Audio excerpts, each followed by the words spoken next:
लेकिन stock action भी भरपूर है। खबरों के दम पर किन स्टॉक्स में एक्शन देखने को मिल सकता है, कहां रखनी है नजर, इस पर बात करने के लिए मेरे सहयोगी कुशल गुप्ता मेरे साथ जुड़ चुके हैं। कुशल, गुड मॉर्निंग। मेरे पास 2 सवाल है आपके लिए। पहले तो नतीजों का सीजन है, तो जरा ये बताइए, कल कुछ बड़ी अहम कंपनियों के नंबर्स आए हैं, कैसे रहे हैं, जरा एक झलक दे दीजिए। बिल्कुल, तो सबसे पहले HCL टेक के साथ शुरुआत कर लेते हैं नेहा। और यहाँ पर आप देखिए नंबर्स अनुमान के मुताबिक ही आते हुए नजर आए हैं, जिसमें सबसे पहले आप देखिए डॉलर आए करीबन आधे % बढ़कर 299.3 करोड़ डॉलर्स पर आई है। हमारा अनुमान 301 का था। वहीं दूसरी तरफ कंपनी की मार्जिन 18.2% का हमारा एस्टिमेट था और ऑलमोस्ट उसके आसपास ही कंपनी ने मार्जिन दर्ज किए हैं। मुनाफे के लिहाज से देखेंगे तो करीब 4.5% की ग्रोथ रही है और लगभग 3600 करोड़ रुपए का मुनाफा कंपनी ने दर्ज करते हुए नजर आए हैं। कांस्टेंट करेंसी टर्म्स में आय ग्रोथ भी करीबन 1.1% बढ़ती हुई दिखी है।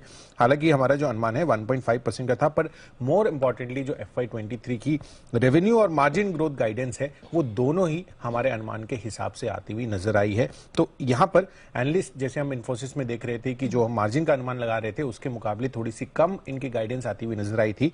यहां पे वैसा सिनेरियो नहीं है, अनुमान के मुताबिक ही गाइडेंस आती हुई दिख रही है। इनफैक्ट आप देखिए LTTS, यहां पर F&O स्पेस से इनके भी नंबर्स आते हुए दिखे थे और एज पर एस्टिमेट्स ही नजर आ रहे हैं। इनफैक्ट 23.2 करोड़ डॉलर्स पर जो इनकी आय आई है वहां पर करीब 3.1% की ग्रोथ रही है। कंपनी की मार्जिन सरप्राइजिंगली इस बारी 18.6% के मुकाबले 18.7% पर आई है। आमतौर पर हम सभी IT कंपनियों की देख रहे हैं कि मार्जिन घटती हुई दिख रही है, यहां पर ऑलमोस्ट स्टेबल या स्लाइटली पॉजिटिव आपको आती हुई दिख रही है। मुनाफे के लिहाज से 5.2% बढ़कर 262 करोड़ पर कंपनी ने मुनाफा दर्ज किया है। ICICI लोम्बार्ड, यहां पर लार्जली आप देखिए मिले जुले नंबर्स हैं। नेट प्रीमियम अर्न जो है वो करीब 27% बढ़ता हुआ दिखा है। साथ ही मुनाफा लगभग 9.5% गिरकर आता हुआ नजर आया 312 करोड़ पर। क्लेम रेशियो भी 72% पर इंटैक्ट है। तो टाटा कम्युनिकेशन नंबर्स अनुमान से काफी कमजोर आते हुए दिखे हैं। मोस्ट इंपॉर्टेंटली कंपनी की EBITDA करीबन 3.3% गिरे हैं। मार्जिन ऑलमोस्ट 26% से घटकर 24.5% और कंपनी के मुनाफे में भी 7.5% की गिरावट के साथ 365 करोड़ पर कंपनी ने मुनाफा दर्ज किया है। क्रिसिल कैश पेस से स्ट्रांग नंबर्स हैं। मार्जिन 26 से 30%, मुनाफा 45% बढ़ता हुआ दिखा है। रालिस इंडिया नंबर्स कमजोर हैं।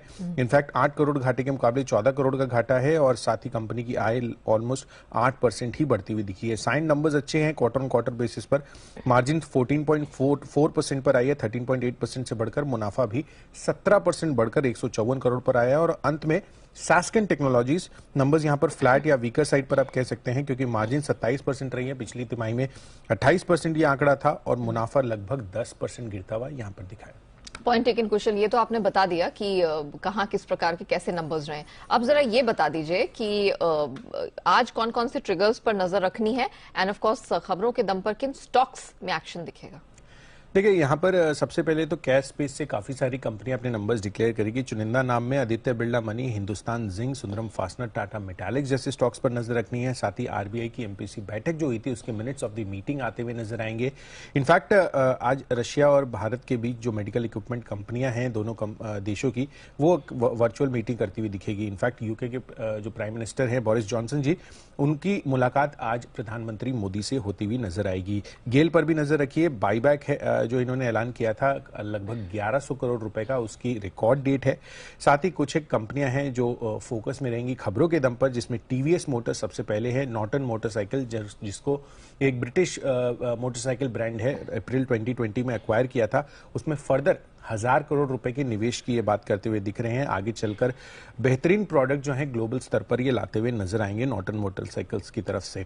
NBFCs फोकस में रहेंगे क्योंकि यहां पर NBFCs के क्रेडिट और डेबिट कार्ड जारी करने पर RBI का मास्टर सर्कुलर जो है वो जारी हो गया है और यहां पर इसके अनुसार NBFCs के क्रेडिट कार्ड जारी करने के लिए लगभग 100 करोड़ की निजी पूंजी की शर्तें रखी गई और अन्य और भी कंडीशंस हैं।